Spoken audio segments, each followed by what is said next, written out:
This is Ilocos News Online. Preparation sa mga disasters, always naman yan.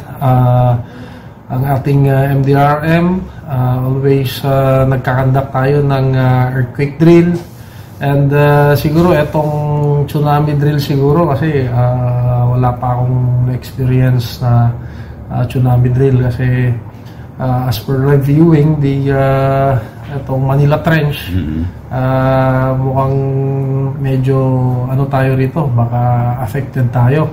So we are coordinating with the proper agencies and itong MDRM natin na mag-conduct din ang possible tsunami drills and to identify yung mga safe areas natin na in case na magkaroon ng tsunami nga dito sa bayan natin pagka nagkaroon na yung sinasabi nilang nabiguan kasi nangyari na sa Mindanao, nangyari na sa Visayas, siguro baka hindi natin alam, baka itong Luzon naman ang susunod na yayanigin ng malakas na lindol.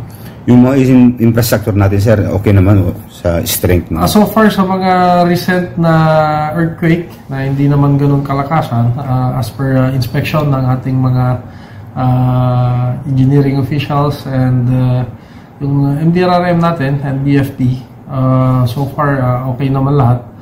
And meron lang yung mga old structures na hindi na pwedeng gamitin, which is nasira ng mga nagdaang bagyo tulad ng barangay hall dito sa barangay Poblacion 1 and sa barangay Malawi.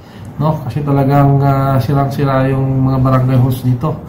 So, ang advice natin ng engineering baka hindi safe sa mga gagamit ng facility. So, hopefully, mapondohan.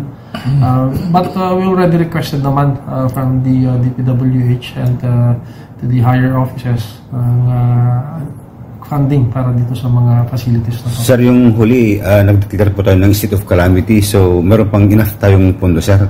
Doon sa natin, nagamit na natin yung sa quick response natin.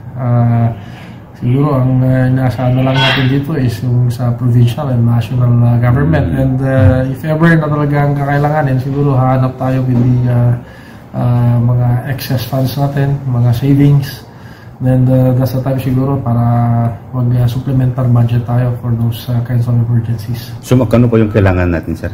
Well, depende yan sa extent ng kakailanganin kung gaano kalakas ba yung mangyayaring disaster. But I've already talked to our budget officer.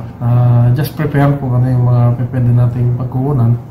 Kasi based sa natin yung Committee on Finance natin sa SB, may mga savings naman na pwedeng gamitin if ever. And kung ano man yung mga hindi masyadong kailangan, pwede naman natin yan i-realign if ever na talagang kakailanganin natin.